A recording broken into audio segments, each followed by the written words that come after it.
അബ്രഹാമിന്റെ കൂടാരത്തില് പ്രത്യാശയുണ്ട്, വിരുന്നുണ്ട്, വാഗ്ദത്തമുണ്ട്, അടുത്ത് യാചനയുണ്ട്. അബ്രഹാമിനോട് പറഞ്ഞു, എന്റെ വഴികൾ തിരഞ്ഞെടുക്കാൻ ഞാൻ തെരഞ്ഞെടുത്ത അബ്രഹാമിനോട്, എന്റെ സ്നേഹിതനായ അബ്രഹാമിനോട് ലോത്തിന്റെ കാര്യം പറയാതെ പോണത് തെറ്റ്. അതുകൊണ്ടൊന്ന് പറയാം. പറഞ്ഞ സമയം തോന്നില്ല, അബ്രഹാം പ്രാർത്ഥന തുടങ്ങി. അപ്പം അബ്രഹാമിന്റെ കൂടാരത്തിൽ എന്തുണ്ട്? പ്രത്യാശയുണ്ട്, വിരുന്നുണ്ട്, വാഗ്ദത്തമുണ്ട്, യാചനയുണ്ട്. ഇങ്ങനെ ഉണ്ടാ വീട്? ഉണ്ടാ? ഈ കൂടാരത്തിൽ ആര് പാർക്കും? ആ കൂടാരം കുറച്ച് ദിവസം കഴിഞ്ഞപ്പോ ആരെ കയ്യിലായി? 7 ജാതികളാകുന്ന 31 രാജാക്കന്മാരുടെ കയ്യിൽ ആയി.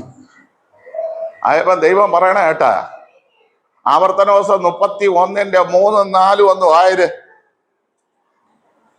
വേഗത്തിൽ വായര്, സമയമില്ല. 31-ന്റെ നോക്കണമേ, ആ ഭൂമി തിരിച്ചു തരാൻ, ജാതികൾ അവകാശം വെച്ചിരിക്കുന്ന ഭൂമി തിരിച്ചു തരാൻ, നിന്റെ തലമുറയ്ക്ക് അവകാശമായി കൊടുക്കാൻ നിന്റെ ദൈവമായ യഹോവ നിനക്ക് മുമ്പായി കടന്നുപോകും. നിനക്ക് മുമ്പായി കടന്നുപോകും.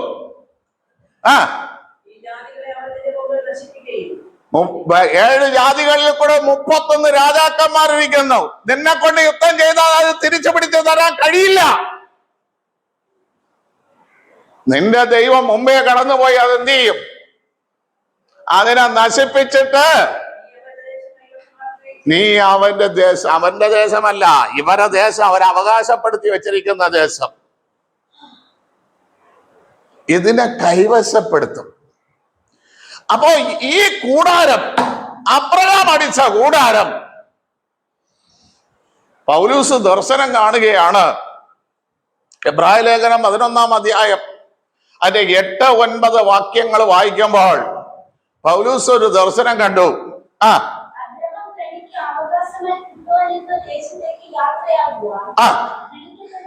നോക്കണമേ, തനിക്ക് അവകാശമായി കിട്ടാനുള്ള ഭൂമിയിലേക്ക് യാത്രയാകാൻ വിളിച്ചപ്പോൾ ഏതെല്ലാം വിട്ടു? അവന്റെ കുടുംബം വിട്ടു, ചാർച്ചക്കാരെ വിട്ടു, വീട്ടുകാരെ വിട്ടു, നാട്ടുകാരെ വിട്ടു. എന്നിട്ട് അനുസരിച്ച് ദൈവം തരാൻ പോണ നന്മ വേണമെങ്കിൽ ഇതെല്ലാം വിട്ടു വരണം. ഞാൻ ഇന്നലെ ഇവനിക്കാന്ന് പറഞ്ഞു, അല്ല ഇയ്യോബിനെ കാട്ടുകഴുത എന്ന് പറഞ്ഞു, ഇല്ലേ? ആ പേരിന്ന് ആരാധിക്കണ ഇയ്യോബ്, ഭക്തനായ ഇയ്യോബ് കാട്ടുകഴുത. പക്ഷെ കാട്ടുകഴുത ആര്? ഈ 2 ദിവസം ആലയത്തിൽ വരാതെ ജോലിക്ക് വെയില്ലേ, മറ്റു കാര്യങ്ങൾക്കൊക്കെ വെയില്ലേ, അവൻ കാട്ടുകഴുത. ദൈവത്തെ അറിഞ്ഞവൻ കാട്ടുകഴുത ആവൂല ഒരിക്കലും. അവന് മടക്കി കൊടുക്കേണ്ടത് ദൈവം മടക്കി കൊടുത്തിരിക്കും. അവന് വിടിയിക്കേണ്ടവന്റെ തലമുറയ്ക്ക് ദൈവം കൊടുത്തിരിക്കും. കാട്ടുകഴുതയായി പോയത് അവരാ. അതുകൊണ്ട് ദൈവം പറഞ്ഞു, നീ കാട്ടുകഴുതയെന്ന് പറഞ്ഞവൻ പ്രാർത്ഥിച്ചാലേ നിനക്കിനി വിടുതലുള്ളൂ. പിടികിട്ടിയ ആര് കാട്ടുകഴുതയെന്ന് ദൈവം തെളിയിച്ചു കൊടുത്തു. ഹല്ലേലൂയ, സ്തോത്രം. എന്ന പകൽക്കാലം പ്രിയ ദൈവമക്കളെ, അതൊന്ന് വായിച്ചു നോക്കാം. ഇയ്യോബിന്റെ പുസ്തകം 11-ാം അധ്യായം അതിന്റെ 20-ാം വാക്യം, 19-ആ 20-ആ വായിച്ച. പൊള്ളനായവനും പുഷ്ടി പ്രാപിക്കും. ഇത് ആരെ കുറിച്ച് പറഞ്ഞത്? ഇയ്യോബിനെ കുറിച്ച് പറഞ്ഞ. നീ നിനക്ക് കിട്ടിയ പുഷ്ടിയെല്ലാം വെറുതെയാണ്, നിന്റെ ജനനം എന്ന് പറഞ്ഞാൽ കാട്ടുകഴുതയാണെന്ന്. കാട്ടുകഴുതയെന്ന് ആദ്യം പേര് കിട്ടിയ ഇസ്മായിലിനാ. എല്ലാവരുടെ കൈയും അവൻ പ്രതികൂലം, എല്ലാവരും അവന് പ്രതികൂലം. പ്രിയ ദൈവമക്കളെ, ഈയിടയ്ക്ക് ഒരു അടി നടന്നു. അത് നിങ്ങളൊന്ന് അറിയണം. ഇവിടെയല്ല, മാവേലിക്കര. യൂട്യൂബിലൊക്കെ വൈറലായ ഒരു വിഷയമാണ്. 8-10 പയ്യന്മാർ വന്നിരുന്ന കൊണ്ട് കുരിശടിയുടെ മുമ്പിൽ നിന്നുകൊണ്ട് അങ്ങ് പാടി, യേശുവേ നാഥ എന്ന് പറഞ്ഞുകൊണ്ട് പാടി. ഇത് കണ്ടപ്പോ കുറെ കയ്യിൽ ചരടും കെട്ടിയ പയ്യന്മാർ വന്ന് യുവമാരെ അങ്ങ് അടിച്ചു. അവരെ 4 പേരാണ് വന്ന് അടിച്ചത്. ഇവര് 10-12 പേരുണ്ട്. അടി കൊണ്ട് തോന്നപ്പോ ഇവരങ്ങ് തിരിച്ചടിച്ച്. മറ്റവർ 6 പേരും 4-5 പേരും ആശുപത്രിയിലായി. പോലീസ് വന്ന് 2 പേരെയും കേസെടുത്തു. 2 പേരുടെ പേരിലും സ്റ്റേഷനിൽ കൊണ്ടുപോയി. മറ്റവർക്ക് മുറിവുണ്ടൊക്കെ വെച്ച് കെട്ടിയിട്ട് ആശുപത്രി വന്നപ്പോ ചോദിച്ചു, എന്തിനാണ് ഇവന്മാരെ അടിച്ചത്? അത് ഞങ്ങൾ പാട്ട് പാടിയുണ്ട്, ഞങ്ങളെയാണ് ആദ്യം അടിച്ചത്. നീ എന്തൊരു പാട്ട് പാടി? സാറേ ഞങ്ങൾക്ക് അങ്ങനെയൊന്നുമില്ല, ഞങ്ങൾ എല്ലാ പാട്ടും പാടും. കൃഷ്ണനെ കുറിച്ചും പാടും, അയ്യപ്പനെ കുറിച്ചും പാടും. ഞങ്ങൾ ചാരിറ്റിയിലെ ആൾക്കാരാ. ഞങ്ങളിങ്ങനെ പാടി പൈസ എടുത്ത് കിഡ്നി തകരാറിലായിരിക്കുന്ന ക്യാൻസർ രോഗിയൊക്കെ അല്ല, ഞങ്ങളിങ്ങനെ സഹായിക്കാനായിട്ട് ചാരിറ്റിയിലുള്ളവരാ. ഞങ്ങൾ മുസ്ലിങ്ങളുടെ അടുത്ത് പോയാൽ അവിടെ ചെന്ന അള്ളാഹുവിനെ കുറിച്ച് പാടും, കുരിശടി കണ്ട യേശുവിനെ കുറിച്ച് പാടും, കോവില് കണ്ട ഞങ്ങൾ ഹിന്ദുവിനെ കുറിച്ച് പാടും. അങ്ങനെ ഞങ്ങൾ കുരിശടിയുടെ മുമ്പിൽ വന്നപ്പോ എന്ത് ചെയ്തു? യേശുവിനെ കുറിച്ച് പാടി. അതിന് യുവമാര് ഞങ്ങളെ അടിച്ചു. അത് ഞങ്ങൾ തിരിച്ചടിച്ചു. അപ്പൊ അവരടുത്ത് ചോദിച്ചു, പാട്ട് പാടിയന്നെ നിങ്ങൾ എന്തിനാ അവരെ അടിച്ചത്? ഇവര് പാസ്റ്റർമാരായിരിക്കുമെന്ന് വിചാരിച്ചു. അപ്പോഴവരുടെ ചിന്ത എന്താണ്? പാസ്റ്റർമാരാണെങ്കിൽ തിരിച്ചടി കിട്ടൂല. പിടികിട്ടിയ? തിരിച്ചടിക്കാത്ത ഒരു വർഗം ആരുള്ളത്? ആ ചിന്തയിലാണ് ഞങ്ങൾ അടിച്ചത്. പക്ഷെ അവര് പാസ്റ്ററായിരുന്നു.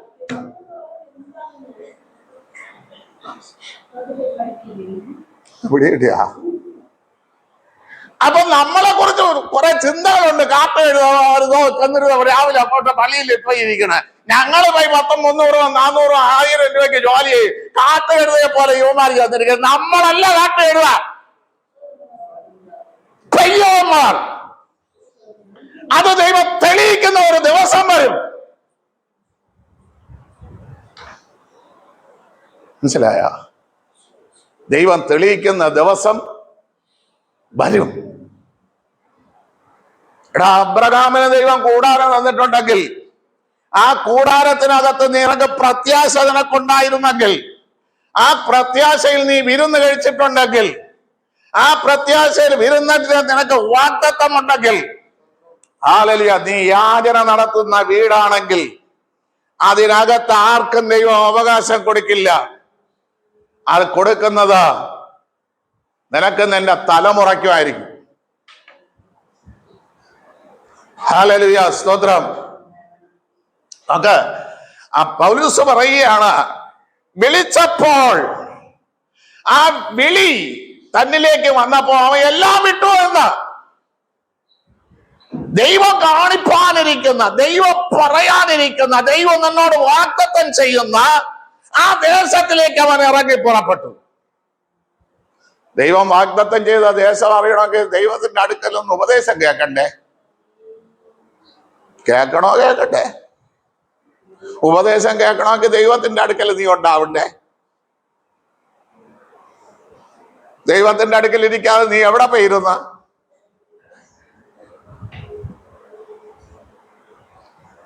നീ എന്താണ് കാട്ടുകഴുതയാ? ഹല്ലേലൂയ, സ്തോത്രം. അടുത്ത വാക്യം എബ്രായ ലേഖനത്തിൽ വാ. അനുസരിച്ച് എവിടേക്ക് പോകുന്നു എന്നറിയാതെ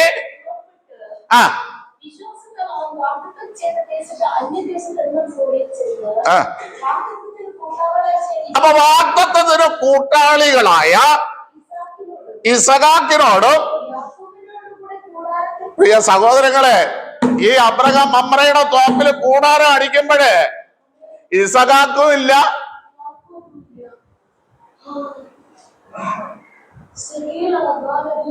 ഉണ്ടോ? ഇസഹാക്കും യാക്കോബും ഉണ്ടോ? എന്റെ കനാൽ ദേശത്തിൽ യോസേഫ് പാർത്തില്ല. അബ്രഹാമിന് ദർശനം യാക്കോബ് വരെ ഉള്ളൂ. തന്നെ തന്നെ നിനക്ക് ദർശനം എത്ര തലമുറ വരെ ഉണ്ട്? അതുവരെ ദൈവവാക്ക് പാലിക്കും. പക്ഷെ അങ്ങനെ ഒരു കൂടാരത്തിനകത്താകണം നീ. ആ കൂടാരത്തിന് അവകാശമാക്കി കൊടുക്കാൻ ആവർത്തന പുസ്തകം 1:30 വായര്.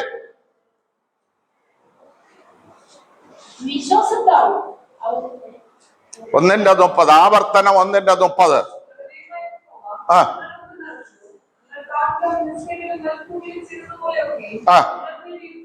കേട്ടാ എടാ, ഈ കൂടാരം സ്വന്തമാക്കി തരാന് നിന്റെ ദൈവമായ യഹോവ നിന്റെ മുമ്പേ പോകും.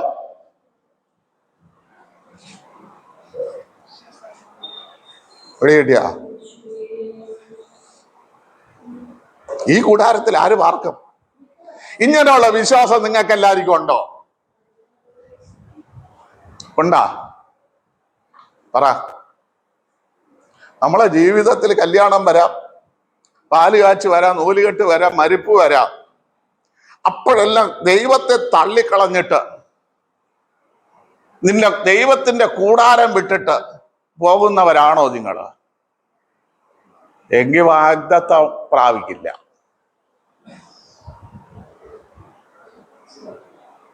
യോബ് പറഞ്ഞത് ദൈവം തന്നു, ദൈവം എടുത്തു. എടാ, ശ്വാസം ദൈവം കൊടുത്തു, ദൈവം എടുത്തു. അതിന് നമുക്കെന്ത് ചെയ്യാൻ പറ്റും?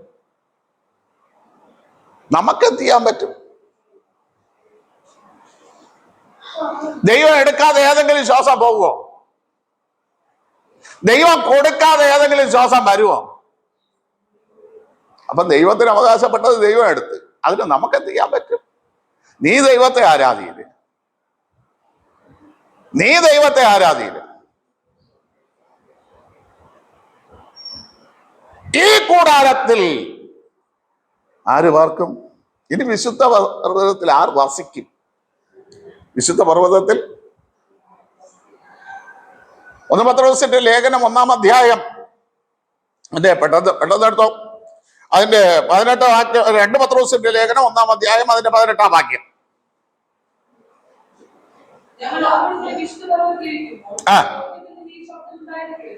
നോക്കണമേ, ഹല്ലേലൂയ, സ്തോത്രം. ഞങ്ങൾ അവനോടുകൂടെ വിശുദ്ധ പർവ്വതത്തിൽ ഇരിക്കുമ്പോൾ സ്വർഗത്തിൽ നിന്ന് ഈ ശബ്ദം കേട്ടു. ഏത് ശബ്ദം? Praise the Lord. ഏത് ശബ്ദം? ഏത് ശബ്ദം കേട്ടു? കർത്താവ് പത്രോസിനെ, യാക്കോബിനെ, യോഹന്നാനെയും കൂട്ടി മലയിൽ പ്രാർത്ഥിക്കാൻ പോയി.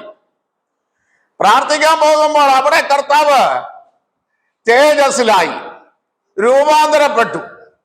ലോകത്തിലെ ഒരു അലക്കുകാരനും വെളുപ്പിക്കാൻ കഴിയാത്ത നിലവാരത്തിൽ അവന്റെ വസ്ത്രം നീ.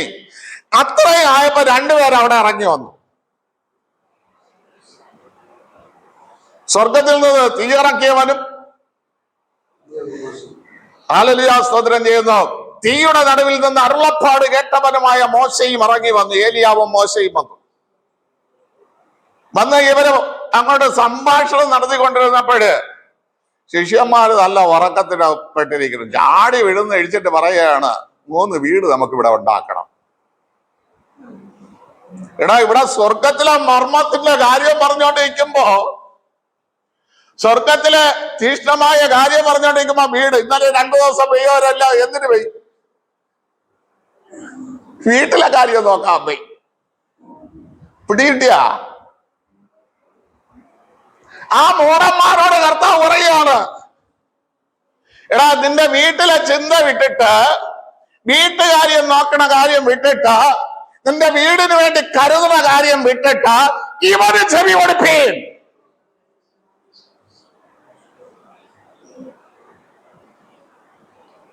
അധ്വാനിക്കാൻ പോയ കാര്യം വിട്ടിട്ട്, നിന്റെ വീട്ടിൽ സാധനം വാങ്ങുന്ന കാര്യം വിട്ടിട്ട് ദൈവവചനം കേൾക്കാൻ ചെവി കൊട്. ഈ ശബ്ദം കേൾക്കണമെങ്കിൽ കൂടെ ഇരിക്കണം. ഇരിക്കണ്ടേ? ഇരിക്കണോ? ഈ ശബ്ദം കേൾക്കണം. മോശ എടുത്ത് ദൈവം പറഞ്ഞ ആദ്യം നീ കുളി, ഒരുങ്ങ, പർവ്വതത്തിൽ കയറ, വാ എന്റെ അടുത്തിരി. അപ്പൊ നീ പലവ എഴുതണ്ട, പലവ ചെത്തണ്ട, എഴുതണ്ട, എല്ലാം ഞാൻ എഴുതി തരും. അങ്ങോട്ട് പർവ്വതത്തിന്റെ മുകളിൽ കയറിയപ്പോ ദൈവം ഇറങ്ങി വന്നപ്പോ എന്ത് സംഭവിച്ചു? പർവ്വതം തേജസ് കൊണ്ട് മൂടി. ദൈവവും മോശയും തമ്മിൽ സംസാരിക്കണം, ഒരുത്തനും കേൾക്കൂല. തൊട്ടടുത്തിരിക്കണ യോശുവ പോലും അങ്ങനെ ചില കാര്യങ്ങൾ സംസാരിക്കാൻ വിളിക്കുമ്പോ നമ്മൾ എവിടെ പോയി? വീട്ടുകാരിയും നോക്കായി. മനസ്സിലായ? കൂടാരത്തിന്റെ പുറത്ത് ആരുണ്ട്? യോശുവയുണ്ട്. മോശ കൈക്ക് വെള്ളം ഒഴിച്ചു കൊടുക്കാൻ യോശുവയുണ്ട്. അവിടെ നടക്കണ സംഭാഷണം ആരുപോലും കേൾക്കൂല. അങ്ങനെ ചില കാര്യങ്ങൾ പറയാനാ 2 ദിവസം ഇവിടെ ഇരിക്കാൻ പറഞ്ഞത്. അപ്പൊ നീ എവിടെ?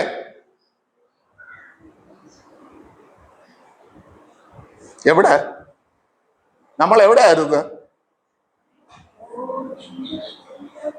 നിങ്ങൾ പിടികിട്ടിയ? ആദ്യം ദൈവവചനം മനസ്സിലാക്കണം. അങ്ങനെ നീ പർവ്വതത്തിൽ വസിച്ചിട്ടുണ്ടെങ്കിൽ, അങ്ങനെ നീ പർവ്വതത്തിനകത്ത് ഏറിയിട്ടുണ്ടെങ്കിൽ, യെശയ്യാ പ്രവചനം 11:9 വായര്. പെട്ടെന്ന് വായര്.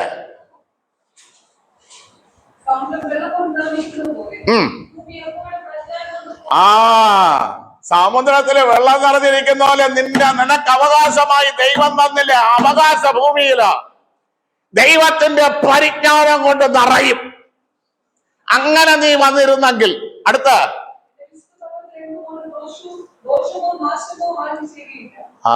നിന്റെ വീട്ടില് ഉപവാസ പ്രാർത്ഥനയ്ക്ക് വരാത്തവന്റെ വീട്ടില് ദോഷവും ഉണ്ടാവും, നാശവും ഉണ്ടാവും. പിടികിട്ടിയ? പർവ്വതത്തിൽ കയറി ഇരിക്കാത്തവന്റെ വീട്ടില്, ദൈവത്തിന് ചെവി കൊടുക്കാത്തവന്റെ വീട്ടില് ദോഷവും ഉണ്ടാവും, നാശവും ഉണ്ടാവും. ഞാൻ രട്ടെടുക്കാനും ഉപവാസത്തിനും കരച്ചിലിനുമായിട്ട് വിളിച്ചപ്പോൾ ആടിനെ അറക്കുക, തിന്നുക, സുഖിക്കുക, അതുകൊണ്ട് ഞാനും അവരെ ഉപദ്രവിക്കുന്നത് തിരഞ്ഞെടുത്തെന്ന് ഇതെന്റെ ദൈവം പറഞ്ഞത്. ഞാൻ പറയാം, പ്രിയ ദൈവമക്കളെ, ഇങ്ങോട്ട് കാല് വെക്കുമ്പോ തന്നെ ഇന്ന് വേദപുസ്തകത്തിന്റെ ഒരു വിടുതലും നടക്കാത്തതിന് കാരണം ഇതെടുത്തിട്ട്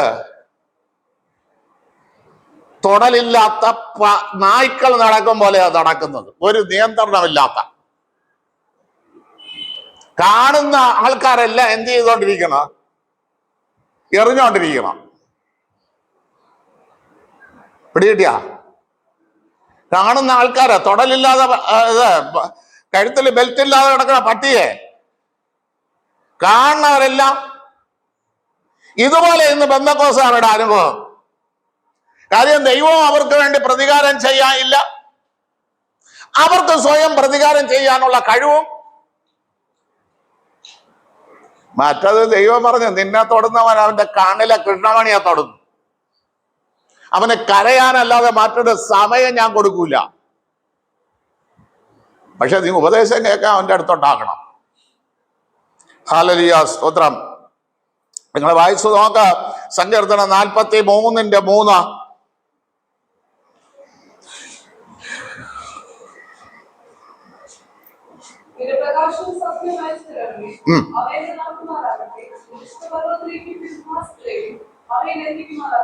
ഹല്ലേലൂയ, സ്തോത്രം. ഒന്നുകൂടെ ആയത് നിന്റെ പ്രകാശവും സത്യവും. അപ്പൊ എന്ത് വരണം? പ്രകാശം. കർത്താവ് പറഞ്ഞു, ഞാൻ ലോകത്തിന്റെ വെളിച്ചം. ഈ ലോകത്തിന്റെ വെളിച്ചമായി നമുക്ക് വീശിത്തരാൻ കർത്താവ് എന്ത് ചെയ്തു? അവന്റെ ജീവനെ തന്നു. യോഹന്നാൻ 1:4.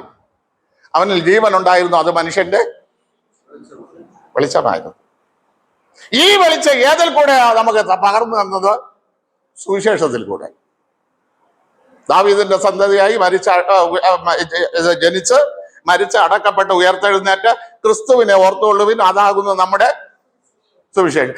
ഈ സുവിശേഷം ദൈവമക്കളിൽ പ്രകാശിക്കാതിരിക്കാൻ പിശാച് എന്ത് ചെയ്തു? അവരുടെ കണ്ണിനെ കുരുടാക്കിയപ്പോ ഇപ്പൊ അവർക്ക് പോവേണ്ട വഴി അതെന്ന് അവർക്ക് തന്നെ. അതുകൊണ്ട് സങ്കീർത്തനക്കാരൻ പറയാണ്, നിന്റെ പ്രകാശം ഞങ്ങൾക്ക് അയച്ചു തരണം. നിന്റെ സത്യവും ഞങ്ങൾക്ക് അയച്ചു തരണം. അവ എന്നെ നടക്കണം. അപ്പൊ ഈ പ്രകാശം എന്ന് പറഞ്ഞാൽ എവിടെ നിന്ന് കിട്ടും? എവിടെ നിന്ന് കിട്ടും? അതോടെ പറഞ്ഞ ഇന്ന് സത്യം പറഞ്ഞാൽ ഇന്ന് നിങ്ങൾക്ക് വൈകുന്നേരം 5 മണി വരെ ഞാൻ പ്രസംഗിക്കും ഈ ഒറ്റ വാക്യത്തിൽ.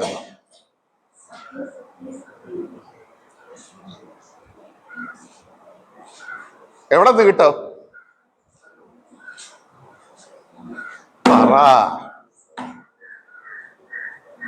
യെശയ്യാ പ്രവചനം 2-ാം അധ്യായം 1-ാം വാക്യം 1-2 വാക്യമായിരുന്നു.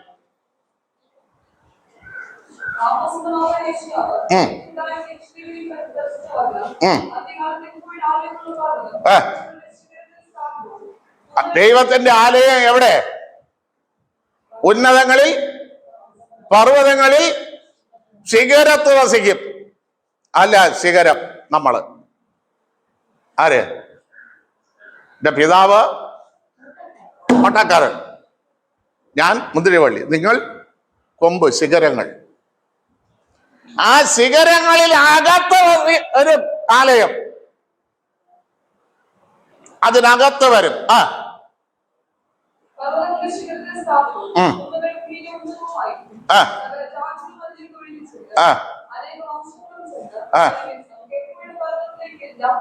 അപ്പൊ പള്ളി എന്ന് പറയുന്നത് എന്താണ്? പള്ളി, ആലയം. എന്ത്? യാക്കോബിന്റെ ഗ്രഹം. ഒരു വടിയുമായി എന്നെ 2 കൂട്ടമാക്കി മാറ്റിയ യാക്കോബിന്റെ വീട്.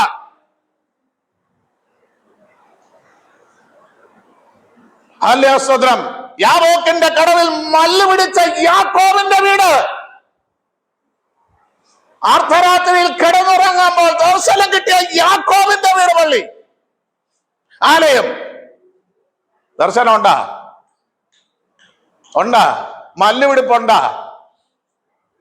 മല്ലുപിടിപ്പുണ്ടാ?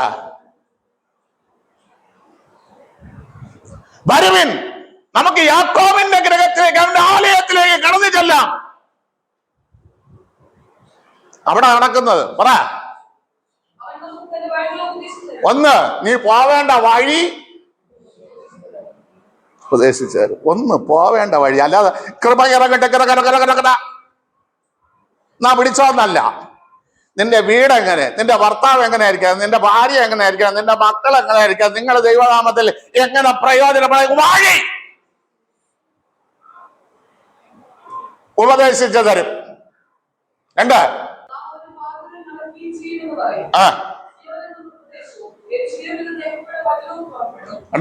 ഇത് ഏതിൽ കൂടെ വരും?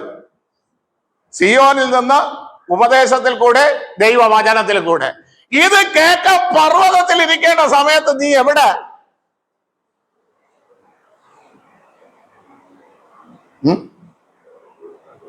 ഇത് കേൾക്കാൻ പർവ്വതത്തിൽ ഇരിക്കേണ്ട സമയത്ത് നീ എവിടെ? അപ്പൊ നീ ആ കാട്ട് എഴുതാൻ നമ്മളാ?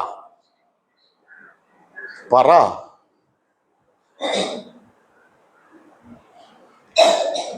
നിങ്ങൾക്കറിയാമോ പ്രിയ നിങ്ങൾ അതോടെ പറഞ്ഞു? ഒരുപാട് കാര്യങ്ങൾ ഇതിലുണ്ട്. മോശയുടെ പറയുന്നത് എന്താ? നിഷ്കളങ്കരായി നടക്കണമെന്ന് അല്ലേ? ബാക്കി 4 വാക്യങ്ങളും കൂടാരത്തിൽ പാർക്കാനുള്ള യോഗ്യത. ദൈവം നമ്മളെ തിരഞ്ഞെടുത്തത് എന്തിന്? നിഷ്കളങ്കനായി നടക്കാൻ. എഫേസ്യർ 1:4. എന്നിട്ട് ദൈവം സഭയിൽ എങ്ങനെ നിഷ്കളങ്കനാക്കി നമ്മളെ നിർത്തി? സഭയിൽ എങ്ങനെ നിർത്തി? പറ, എങ്ങനെ നിർത്തി? ഭാര്യ അഭ്യാസർ എഴുതിയ ലേഖനം 5 അതിന്റെ 27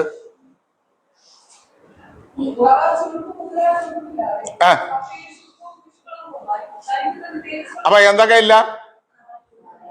കറയില്ല, ചുളുക്കമില്ല, മാലിന്യം ഇല്ല. ഇത്ര ഇല്ലെങ്കിലേ നിഷ്കളങ്കയായിട്ട് സഭയ്ക്കകത്ത് വരാൻ പറ്റും. മനസ്സിനകത്തെ കറയുണ്ടാക്കി നിഷ്കളങ്കയായിട്ട് സഭയ്ക്കകത്ത് വരാൻ പറ്റില്ല. ചുളുക്കമേ, ദൈവം നമുക്ക് 5 അടി അല്ലെ, എല്ലാ മനുഷ്യർക്കും 5 അടിയെങ്കിലും പൊക്കം കൊടുത്തു. അതിൽ നിന്ന് ശകലം ചുളുങ്ങിയ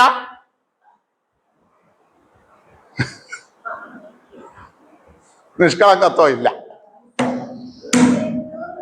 പിടികിട്ടിയ ഇല്ലാതെ ശുദ്ധവും ശുഭ്രവുമായി മായര് നിഷ്കളങ്കവുമായി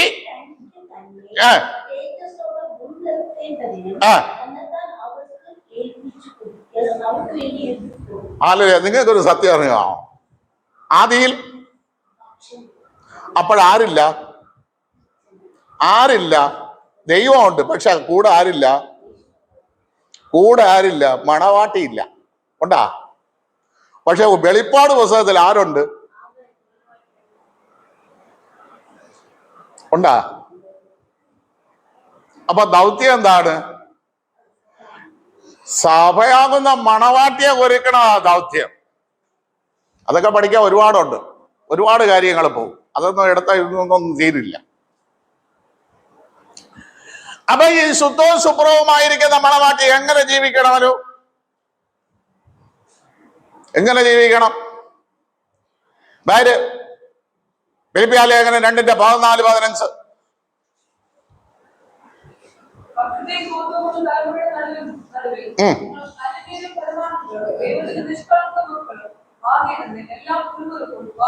അപ്പൊ എന്തൊക്കെ ഇടണം? നിഷ്കളങ്കയാകണമെങ്കിൽ വെറുപ്പ് ഇടണം. ഇന്നില്ല വിടാൻ പറ്റാത്തത്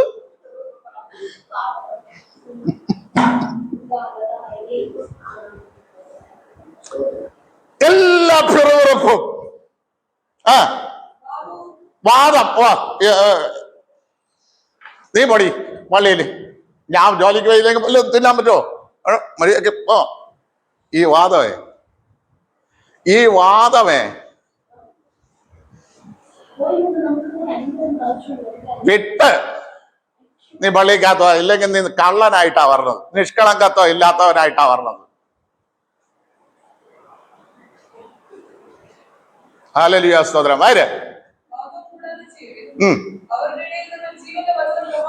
ജീവന്റെ വചനം പ്രമാണിച്ച് പിറുപിറുക്കുന്നവരുടെ ഇടയിൽ, വാദിക്കുന്നവരുടെ ഇടയിൽ, കോട്ടമുള്ളവരുടെ ഇടയിൽ ജീവന്റെ വചനം പ്രമാണിച്ച് നിങ്ങൾ ഇതാണ് സഭ. നിങ്ങൾ ജ്യോതിസുകളെ പോലെ പ്രകാശിക്കാൻ.